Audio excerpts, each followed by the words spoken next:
Machado laces it in the air to deep left. This one gonna go! Coming up, we'll recap the last Padres game, preview today's starting pitching matchup, give you our keys to the game. Plus, we'll hear from manager Craig Stammen. From the Padres Radio Network, here's Sam Levitt. San Diego Padres baseball coming up on 97.3 The Fan and the Padres Radio Network, as today the Padres take on the Colorado Rockies in the second game of a two-game series. Our starting pitching matchup today for the Rockies, right-hander Gabriel Hughes, and for the Padres, left-hander Kyle Hart. Hi, good everybody. Sam Levitt with you from Petco Park on a beautiful Wednesday afternoon. First pitch coming up at 1:10 p.m. as the Padres continue this six-game homestand. Coming up in the next 50 minutes, we have a lot to do. You'll hear from Padres manager Craig Stammen. You'll hear from Padres first baseman Ty France. You'll hear from reliever Jason Adam. And we check in with Bob Scanlon inside the Padres radio booth in just a few minutes. But first, it's time to set the table, brought to you by Fraser Farms Market. Set your table with the highest quality of natural and organic products from Fraser Farms Market, a San Diego original since 1971 with 3 locations, La Mesa Vista and Oceanside, and at FraserFarmsMarket.com. Padres entered today 54-53. Padres have won 4 in a row. Today they look to win 5 in a row for the first time since April. They also look to move 2 games above 500 for the first time since late June. They entered today a game and a half out of the final wild card spot in the National League. Meanwhile, the Rockies come in 42-66. Rockies have lost 3 in a row. Padres have been very good against Colorado so far this season. Padres have won 7 of the 8 meetings between the two teams. Well, last night's homestand opener, quite a ball game. Back and forth at times. It was messy, but the Padres once again found a way. Let's rewind. Did you miss what happened in the last Padres game? Let's take a look back with our Padres Rewind on the Padres Radio Network. Let's start in the 5th inning. Padres down 4-2. Manny Machado at the plate. Pitch is swung on, lined into right center. That's down, and a base hit. Fernando will trot home from third. RBI single, Manny Machado, and a 1-run game in the 5th inning. Michael King went 6. He left the game with the Padres down 4-3. He allowed the 4 runs in the second, but in the bottom half of the 6th inning, the bases were loaded for Fernando Tatis Jr. Fernando swings, hits it hard on the ground through the left side of the base hit. Sheets has scored to tie it. Bogarts is held at the last second. An RBI single for Fernando. He is 4 for 4, and this game is 4-4. So we were tied at 4 after 6. The Rockies scored 2 in the 7th inning against Bradley Rodriguez to make it 6-4. In the bottom half of the inning, there were 2 on base for Jackson Merrill. And Merrill swings, hits it hard on the ground through the right side. That's a base hit. Machado rounding third. He'll come in to score. An RBI single for Jackson Merrill, and a 1-run game here in the 7th. Luis Rengifo laid down a sacrifice bunt to move the runners to second and third with 1 out. The Padres then pinch hit for Gavin Sheets with Freddie Fermin. The Rockies infield drawn in. Fermin swings, hits it on the ground to third base. It gets through Castro. It'll trickle into left. France is on his way home. He will score to tie the game. Oh boy, the Rocky defense continues to disappoint. It's 6-6. We were tied at 6 after 7 innings. Rockies took a 7-6 lead in the 8th inning after an error by Xander Bogaerts led to a bases-loaded walk issued by Adrian Morejon. But again, the Padres responded in the bottom half of the inning. A runner on base for Manny Machado. Here's the pitch, and Machado stings it out towards right center field. McCarthy into the gap, not going to get there. Cuts it off, then he bobbles it and loses it. Cronenworth going to be waved at third. He's on his way. This game is tied. So a 7-7 game going to the 9th inning. Mason Miller struck out the side in the top half of the 9th inning. Bottom 9, the Rockies committed their 4th error of the game. That helped the Padres load the bases with nobody out for Xander Bogaerts. And Xander swings, sends it in the air to center field. Should be deep enough. Carrick's got a great arm. He'll get underneath it. Merrill's tagging. Here comes the throw to the plate. The slide. He is safe. And Bogaerts walks off the Rockies again. Padres win it 8-7. They go to 7-1 against Colorado this year, and for the third time, they walk off the Rockies in 2026. A really nice win for the Padres yesterday. Back and forth we went, but the Padres had the final say as they win it 8-7. They take the opener of this two-game series, and again, the Padres now looking for a fifth consecutive win. As we get ready for this one, let's check in with Bob Scanlon. Let's take a trip up to the Padres broadcast booth for a deep dive on today's matchup with Bob Scanlon in our Padres game preview on the Padres Radio Network. All right, Scan, let's begin with the pitching situation today for the Padres. As we know, aside from Michael King and Walker Buehler in this rotation right now, the other 3 days in the rotation, it is piecing it together. Kyle Hart will make the start today. This would be, you could imagine, a day where you see Griffin Canning as well. We don't know that for sure. Your thoughts, A, on what the Padres continue to do pitching-wise, Scans, on days like this, and also what we might see here today?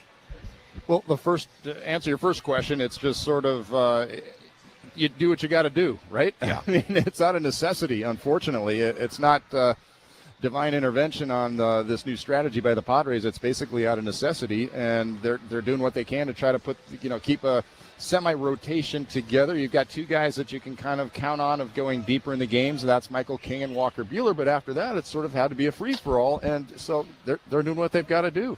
We've seen the openers, we've seen bulk men, we've seen piggyback situations, and to answer your second question as far as what might happen today, in talking to everybody, it's not scripted. So there have been a number of these days, right, where we knew there was going to be an opener and then there was going to be a bulk guy or a piggyback situation that was sort of predetermined. From what I understand, it is just going to strictly be situational today, Sam. What Kyle Hart will go as long as Kyle Hart can go, whether that's 3 batters or 4 or 5, or maybe he goes an inning and a half or 2, who knows? And then who follows him will be based on the situation and who's coming up. So there's nothing that's predictable today, Sam. We're just going to see. It's kind of an all-hands-on-deck situation, which is the first time that we've had that, right? I mean, normally we do have a little bit of a scripted setup, but this will be the first time that it'll just be, okay, who's on base, who's coming up, let's get somebody in the pen and get them hot. So we'll all be on our toes and head on a swivel today. We did get some news within the last 15 minutes, and Scans, I think it's pretty significant news. Right-hander Jeremiah Estrada activated from the IL. Matt Waldron designated for assignment. I'll talk a little bit more about that part of it later. We won't see Waldron in today's game, obviously, but you would assume a pretty good chance that we could see Jeremiah Estrada on a day where the bullpen certainly will be relied upon heavily. Bob, what does Jeremiah being back do for this pen and this pitching staff? Well, obviously it gives you that back-end power arm in, high-stress situations that hasn't been there. They've been trying to rely on Brogley Rodriguez, and he's done a fine job at times, but Jeremiah Estrada is more of the established, dependable guy to get to Mason Miller and sandwich him between Morejon and Miller or vice versa if necessary. So gives you a little bit more depth towards the back end. But on a day like today, Sam, it's kind of curious because, as we already discussed, you're going to need a lot of innings out of this bullpen today, and they designated for assignment Matt Waldron, a guy who could potentially have given them more innings today. So, sort of a compromise on that side of it. But, yeah, I would be surprised if we didn't see Jeremiah Estrada at some point. They're not going to push him. He's coming back off the IL, but he's a strategic big arm that can come in high-leverage situations late in the game, and it's nice to have him back for sure. Finally, let's focus on the Rockies side of things pitching-wise. Right-hander Gabriel Hughes on the mound for Colorado today, just 24 years old, a top 10 pick back in 2022. The numbers, just on paper look pretty good so far. 2.79 ERA in 4 major league starts. What can you tell us about this young right-hander? This is a guy that they're very excited about, Sam. A number 1 draft pick a few years ago, had Tommy John surgery, so he's coming back from that, but apparently he's just been extremely impressive, not only in terms of his stuff, but his acumen to pitch. He's a very bright kid. We'll talk about it more in the broadcast. He's come back from the Tommy John surgery. Is he fully back? Some people think that not in terms of the velocity, but in terms of the stuff and the repertoire, a lot of weapons that he can go to, and most importantly, the makeup of this kid, which is, I think, even more important than stuff when you're talking about pitchers that you want to survive at Coors Field. Yeah, stuff is important, but if you don't have the makeup to be able to pitch there and make adjustments and adaptations, you're not going to survive there. This kid in the early going, granted, it's a small sample size, right? He's only had 4 big league outings, but in how he handled himself in the minor leagues, the fact that he comes from Colorado area, he's familiar with pitching in there. He's done well at Coors in his first couple of opportunities there, and he's just pitched extremely well here at the big league level so far. All good signs, and the Rockies are very hopeful that he'll be a mainstay in this rotation for many years. Bob, good insight as always. We'll talk to you and Jesse Ackler coming up at 1 p.m. at the very top of the hour. Thanks so much. Sounds good, Sam. Thanks. All right, Bob Scanlon joining us on our EcoWater SoCal Padres pregame show here on the Padres Radio Network as we get ready for first pitch coming your way at 1:10 p.m. The Padres going for a fifth consecutive win as they take on the Colorado Rockies. It will be an interesting day on the pitching side of things, like Scans and I just discussed. Kyle Hart will start this game. Now, you know, that last game where the Padres did this, they started Hart and then had Canning come in as the bulk innings guy. You kind of knew that would be the plan from the outset. I think Bob's totally right. I don't know that that's necessarily the plan today. You may see Griffin Canning today. He's going to be available out of the bullpen, but you don't know that that will necessarily be the case. The other interesting part of that move, like we alluded to, Matt Waldron getting designated for assignment. Matt's somebody who was drafted, developed by the Padres, developed that knuckleball in the Padres minor league system, and quite frankly, Matt's been a big part of this organization the last handful of years, and he's thrown some good innings for this team last handful of years. And you remember even going back to spring training, it was sort of a question of what the Padres would do with Matt Waldron, a guy that was out of options, and they sort of figured it out until now. But Matt Waldron gets DFA'd. It'll be interesting to see what happens with him from here, if he gets picked up off waivers, if the Padres trade him, if ultimately he accepts an assignment to the minor leagues. I don't know. If I were the Padres, I'd want to keep Matt Waldron around. I think he's given the Padres some good innings over the course of the past few years, so we'll see what comes next for Matt Waldron. Again, DFA'd today for Jeremiah Estrada. When we come back, we'll revisit what Padres manager Craig Stammen had to say after yesterday's 8-7 win here at Petco Park. We'll take our first look at the Padres lineup here today. A little bit later, we hear from Ty France. We'll also hear from Jason Adam coming up a little bit later as well. First pitch at 1:10 on a sun splash day here in downtown San Diego. Crowd filing in. Should be a fun one as we get ready for baseball on the Padres Radio Network.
Our EcoWater SoCal Padres pregame show continues here on the Padres Radio Network. Sam Levitt with you inside Petco Park as we get ready for today's game. First pitch coming up at 1:10. Left-hander Kyle Hart making the start for the Padres here today. We'll see what the Padres pitching plans are after that. As we get ready for this one, let's hear from Padre manager Craig Stammen.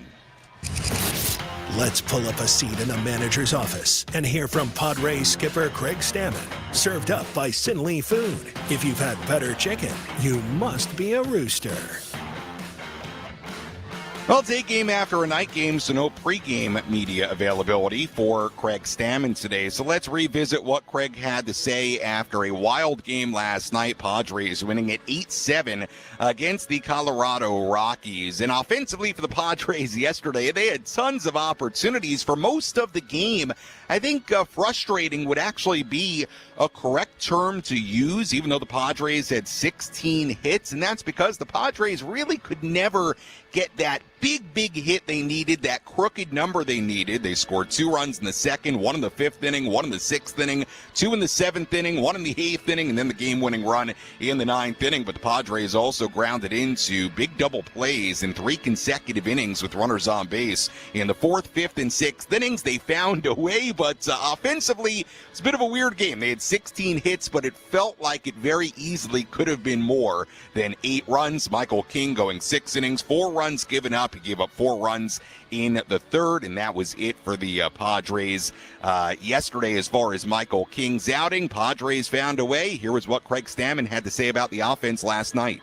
I think the good thing was we didn't go scoreless in some of those. We'd score 1 where we should have scored, hopefully 2 or 3, or had the chance for a big inning and it just didn't work out. I think we grounded a double play 3 innings in a row, if I'm not mistaken, from what the broadcast told me.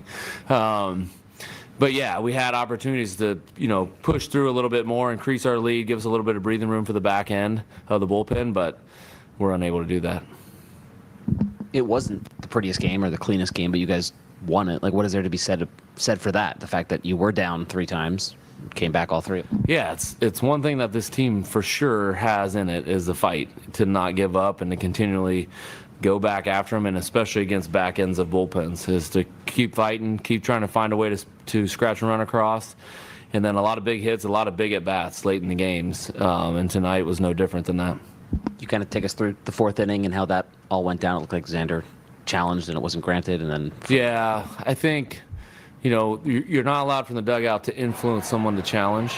And it was a call that we believed was very much a ball, which I don't, looking back on it, looked like a ball on TV, and our dugout just exploded because we're rooting for Xander so hard. Like, we're in the at-bat with him, and that's like the beauty of our team and our coaching staff, is that we're just invested in every pitch so much that sometimes our emotions get heavy and we see a bad, what we perceive as a pitch that's low, because that's what we can see from the dugout, and we get that kind of not challenge it or anything like that. And the umpire took it as us influencing Xander to challenge a pitch, which if you look at the timing of when Xander challenged a pitch, I don't agree with that. That's why we got in an argument. And he'll probably look back, and it's a new thing. The ABS is a new thing. I know we're 100 games into the season or whatever, but the umpires are still trying to figure it out. We're trying to figure it out. We don't know what's right, hey, you're not allowed to yell from the dugout. Well, we're rooting for our guy in the box is the biggest question in that. And so I don't think they can take that away from us. But in the end, it's just a disagreement, and, we'll figure it out tomorrow. And then was it that you went out? Like, why did he throw you out? I think he threw me out because our dugout wasn't stopping, and I was our representative at that point, and somebody had already been tossed. So in the midst of not wanting to toss everybody, I got the hee-ho. Is that the first time that's happened this season, or you guys got maybe portrayed as influencing? I think most of the ABS disagreements have probably resulted in been a result of some of that, of us possibly being a little too loud about it. But I think the umpires if they were doing it, the way I've interpreted it, they've got to leave that out of it, and they've got to be able to see it in real time. Like, was it quick enough, or was the challenge influenced by the dugout? Instead of it just assuming it was challenged by, influenced by the dugout. But it's not an easy thing to do. I can't say like, I would do way better if I was an umpire. I would do way worse if I was an umpire. So a little bit of grace to them too. It's just a different situation that we're all getting used to. What did you think of Michael from your vantage point? Yeah, I thought he hung in there. He had a bad second inning. The pitches didn't look like they were awful. He had a great first inning. He looked like he was, very sharp, and then he's still able to get through 6 innings, and not a quality start because of the 4 runs, but really it's a quality start for us, getting us 6 innings and, saving a lot of our bullpen and keeping us in the game. When he left the game, we were right in it and had the opportunity to win it. And really, he could have almost got the win if we'd have scored a few runs there, before he got out of the game. But I thought, that's who he's been this whole season. He just hangs in there. He continues to fight, just like the rest of our team, doesn't give in, even though he's given up runs early in the game. What does this 5-hit night from Fernando tell you about where he is right now at the plate? Yeah, it's we told him, hey, you're out of Miami, you can start getting hits again, and he just laughed, and he had a great game tonight. Shows his toughness, his ability to bounce back. He's got all his family in town in Miami and a lot going on. He wants to play well for him, and it just didn't work out for him. It's baseball, and then he comes back home and has a 5-hit game. So big deal for him. Keep him going, keep him hot and playing well. And whenever he's going, our team usually plays well. So.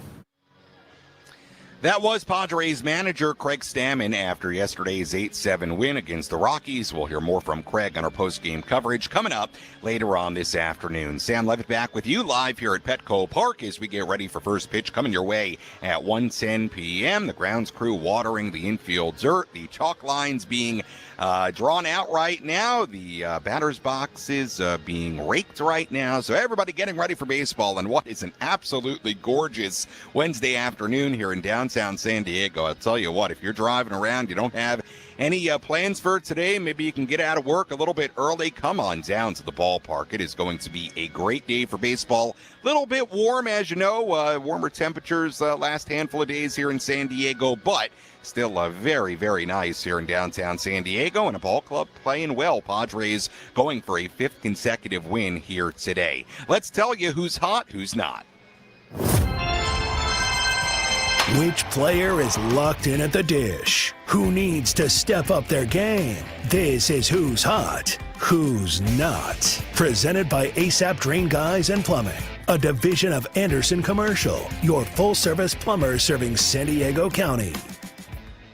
A lot of guys in the hot category right now. Padres offense is really cooking. We'll talk more about the collective offensive effort a little bit later. Ty France hits in 14 of his last 15 games, batting .390 with an 1195 OPS in that span. 6 home runs, 5 doubles, 16 RBIs in those 15 games. Luis Rengifo still in the hot category. He did have his 8-game hit streak snapped yesterday. Hit .464 in that 8-game hit streak. Manny Machado, his last 8 games, batting .389 with 4 home runs, 2 doubles, 8 RBIs, and 8 runs scored. Manny hitting .343 with 6 home runs and 16 RBIs during this 18-game on-base streak. After a rough first 2+ months, Machado's .972 OPS ranks 8th in the majors since June 9th. So Manny has really turned his season around in the last month or so. Jackson Merrill, his last 3 games, he's been red hot, 8 for 13 with a home run and a couple of doubles. In the not category, Gavin Sheets did have a hit last night, but he's still just 5 for his last 47.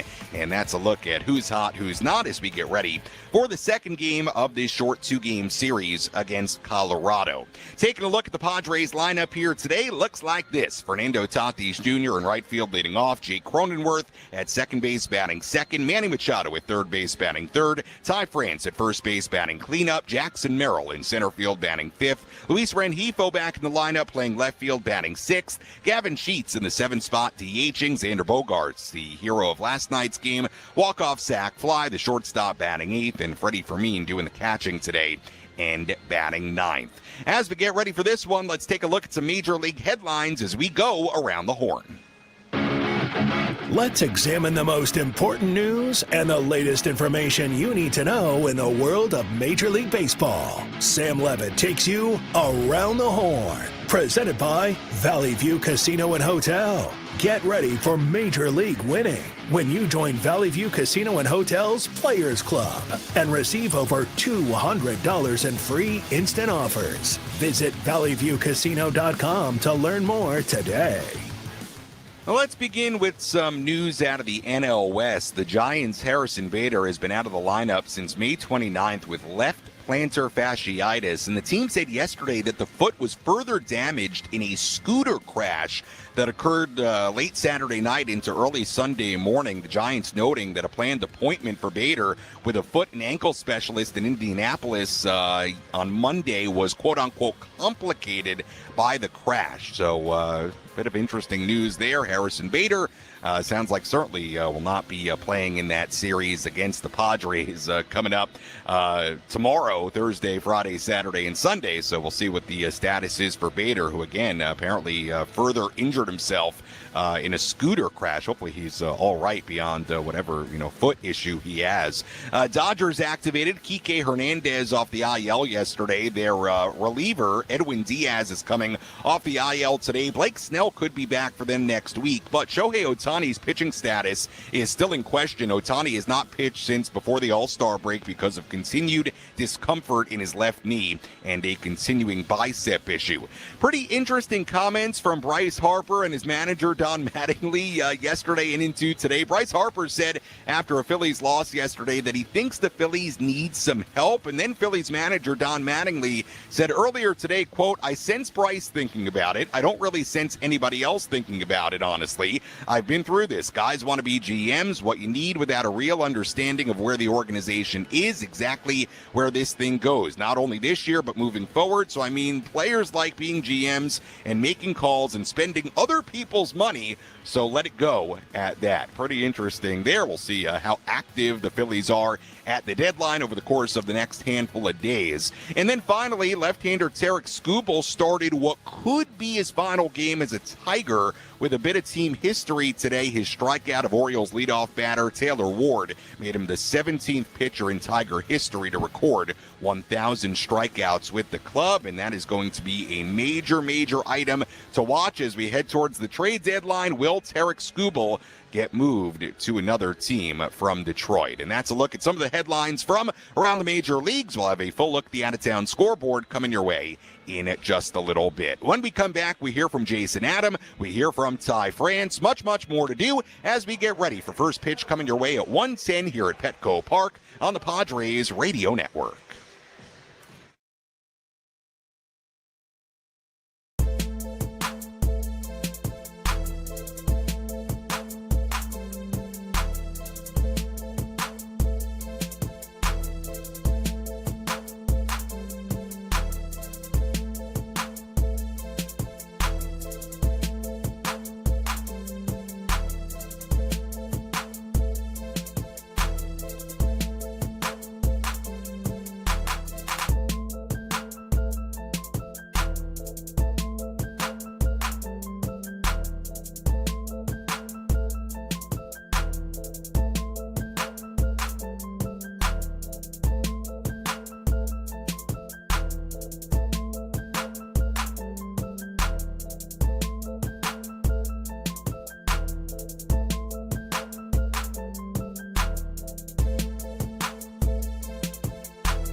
Beautiful Wednesday afternoon here in downtown San Diego. Padres getting ready to take on the Colorado Rockies as we welcome you back into our EcoWater SoCal Padres pregame show here on the Padres Radio Network. EcoWater SoCal, keeping it soft since 1925. Visit EcoWaterSoCal.com or call 760-350-3338. That's 760-350-3338. Sam Levitt with you here at Petco Park as we get ready for the final game of this two-game series. Padres looking for a fifth consecutive win as they take on the Colorado Rockies. Well, the Padres got a big right-handed reliever back just earlier today, and let's also hear from another key reliever as we take a look at today's injury report.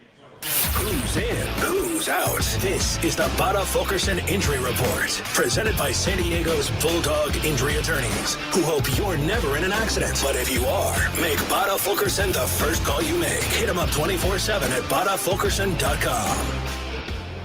Well, the news coming down within the last hour or so, Jeremiah Estrada is back. He was activated off the IL earlier today. That's very, very good news. Matt Waldron, the corresponding move, he was designated for assignment, but the Padres will have Estrada available. They could sure use him from that high-leverage right-handed reliever spot, so Estrada is back. That is very, very good news. As far as another key right-handed reliever, that is Jason Adam, who continues to be on the IL with that right shoulder strain. Here was Jason Adam earlier inside the Padres clubhouse, the latest on his rehab progress.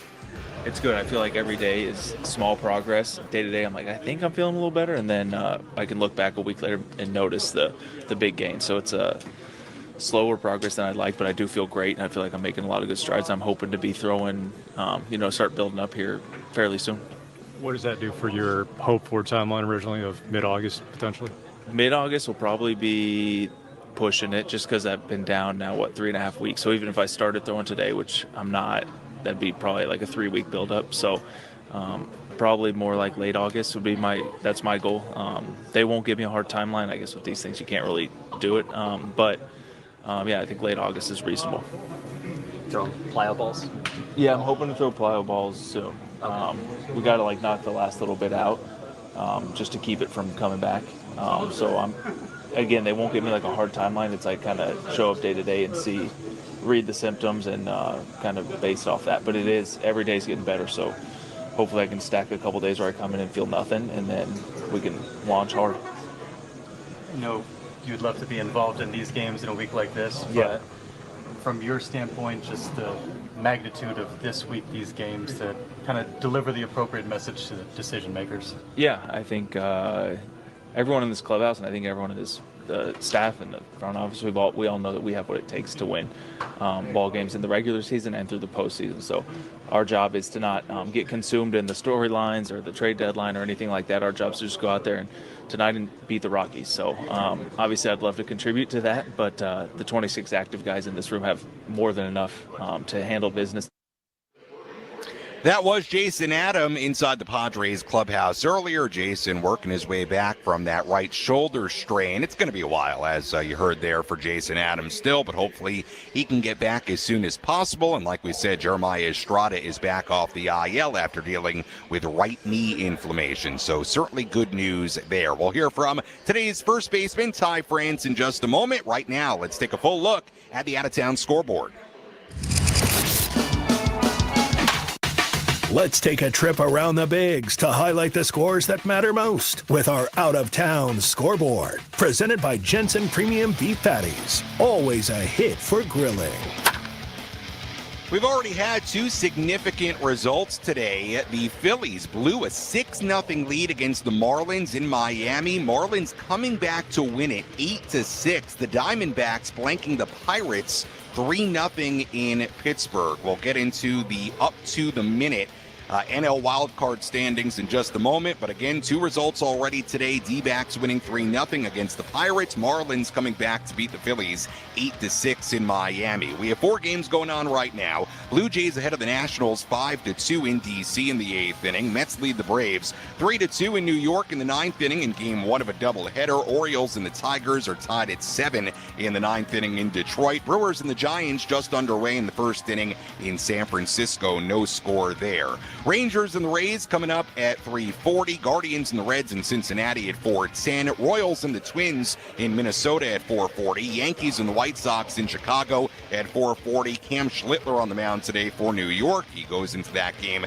with a 2.07 ERA. Cubs and the Cardinals in St. Louis at 4:45. Astros and the Angels at 6:38 in Anaheim. Red Sox and the A's in Sacramento at 6:40. And finally, later on this evening in LA, the Mariners and the Dodgers at 7:10. And that is a quick full look at the out-of-town scoreboard. We'll have much more on all those games coming up a little bit later during our post-game coverage this afternoon after this one is over. Well, we told you about Ty France. He continues to just tear the cover off the baseball. Ty hits in 14 of his last 15 games. He's batting .390 with an 1195 OPS in that span. 6 home runs, 5 doubles, 16 RBIs in those 15 games. And oh, by the way, at first base, he is very much playing Gold Glove caliber defense. Here is Ty France inside the Padres clubhouse on what is working for him right now offensively at the plate. Swinging at good pitches. Mechanically, everything kind of just feels synced up right now. Now it's just, swinging at the right pitch, trying to get the ball in the air and do some damage. And, things have been clicking lately. And how about for the offense as a whole? Yeah, it's been fun. It's been fun to watch. You see all the work that these guys have put in throughout the year, and for, everything to finally come together. Super proud of how the guys have handled it, and just gonna, like I said, try and keep things going. How do you best describe the confidence level amongst this group right now as you guys head for this important week? Yeah, I mean, anytime you can sweep a team, it gives you a lot of confidence, especially a team that's in front of you. So, just gonna keep playing our game. Try not to make too much of this week, but at the same time, play with a sense of urgency and see where we're at.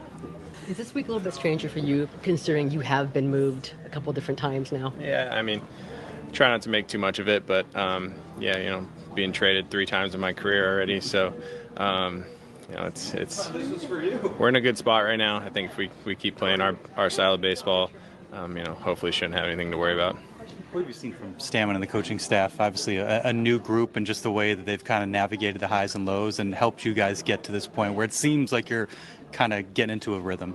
Yeah, I think it's been a learning curve for everybody, but one thing I give them a lot of credit for is the amount of positivity that they bring.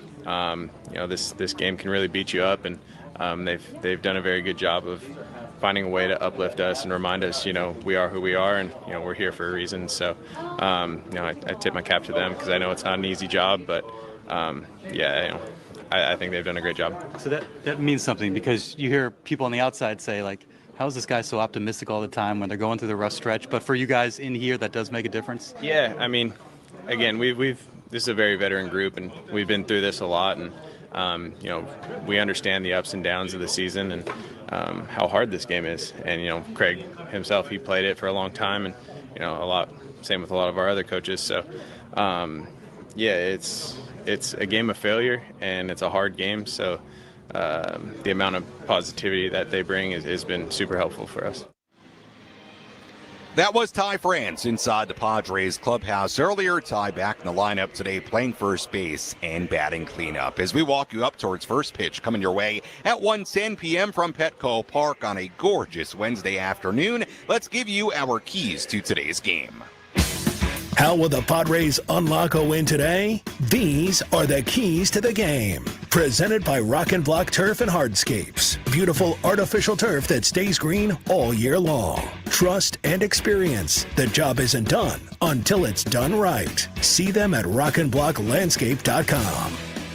Key number 1 today, continue the hit parade. The Padres racked up 16 hits last night. They had 13 on Sunday, 11 on Saturday. Since June 10th, the Padres ranked 6th in the majors with nearly 5 runs per game. Before June 10th, the Padres were last in the major leagues with under 4 runs per game. So this has been a totally different offense for over a month now. Fernando Tatis Jr. in particular, he collected his first career 5-hit game yesterday. He's hitting .321 with 8 extra base hits and 16 RBIs in his last 20 games. And this is a really interesting nugget here. all the talk about Fernando and the lack of home runs early in the season. And look, Fernando still only has a grand total of 8 home runs here in late July. I understand that, but how about this? Fernando Tatis Jr. is hitting .406 with runners in scoring position this season. That ranks second in the major leagues. So when he's had RBI opportunities, he so often has come through in them. And key number 1 is continue the hit parade for Fernando and the rest of the Padres offense. Key number 2, don't let Moniak mash. The San Diego kid, Mickey Moniak, he just tortures the Padres, especially in this building. Moniak hit a home run yesterday. He now has 7 home runs in his last 9 games against San Diego. He has 5 home runs in his last 6 games here at Petco Park. Moniak back in the lineup for Colorado today, playing left field and batting 7th. And the Padres limit Mickey Moniak in this game. And key number 3, control Carrick. Rockies rookie Cole Carrick had 3 hits yesterday. He's hitting .301 with 31 runs scored in his first 40 career major league games. He's playing center field and batting 2nd today for Colorado. And that's a look at our keys to today's game as we get ready for first pitch coming up at 1:10. When we come back, we talk more about an aspect of yesterday's game that certainly could play a role in today's affair. Plus, we take a deeper look at today's starting pitching matchup between rookie right-hander Gabriel Hughes and left-hander Kyle Hart on the mound for the Padres. We send things to Jesse and Bob in under 8 minutes right here on the Padres Radio Network.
Our EcoWater SoCal Padres pregame show continues here on the Padres Radio Network. Sam Levitt with you inside Petco Park as we get ready for first pitch coming up in under 15 minutes. We send things to Jesse Ackler and Bob Scanlon in less than 5 minutes. Let's tell you what to watch for in today's game against Colorado. What's the one thing Sam Levitt will be keeping his eye on in today's game? This is What to Watch For. Presented by Genesis Home Improvements, San Diego's trusted painting, roofing, and window company. Save 15% today on a new beginning for your home. Visit GenesisHomeImprovements.com. What to watch for in today's game? Quite simply, can the Colorado Rockies play defense in this game? I mean, that's what I'm dying to see today. 4 errors last night. I mean, their defense was so bad last night. And if you listen to me often enough, you know I don't say things like that lightly. It was bad last night. 4 errors, a major reason why the Padres won the game. And the Rockies, 20 errors during the month of July, are most in the major league. So, can the Colorado Rockies play better defense today? If not, they're going to have a hard time winning this game. That is what to watch for in today's game, because yesterday the defense was really something else. Let's talk about this pitching matchup today for the Padres against the Rockies. Right-hander Gabriel Hughes on the mound for Colorado, 24 years old, 10th overall pick in 2022 from Gonzaga University. 4 major league starts so far, a 2.79 ERA in 19 innings and a third, 19 strikeouts, 4 walks. His last start against the Nationals, he went 5 innings, 1 earned run given up on 5 hits. Meanwhile, left-hander Kyle Hart makes the start for the Padres today. We'll see how long he goes. He's 0-2 with a 5.21 ERA in 27 outings this season. This will be his 3rd time in a starting role. He's done it twice. Last week in Atlanta through a scoreless inning against the Dodgers in June. He went 2 innings, gave up 1 run. He's made 3 appearances so far this season against the Rockies. Those all came before the middle of April. 5 2/3 innings, 3 earned runs given up, 3 hits allowed in those 3 appearances. And that's a look at our starting pitching matchup here today. Kyle Hart on the mound for San Diego and Gabriel Hughes on the mound for Colorado. We'll see if Griffin Canning gets in this game as well. We'll see what the Padres do pitching-wise. As always, we appreciate you listening to the EcoWater SoCal Padres pregame show here on the Padres Radio Network. When we come back, we send things to Jesse and Bob. They have first pitch, all the play-by-play. I'll talk to you post-game on 97.3 The Fan and the Padres Radio Network. Baseball.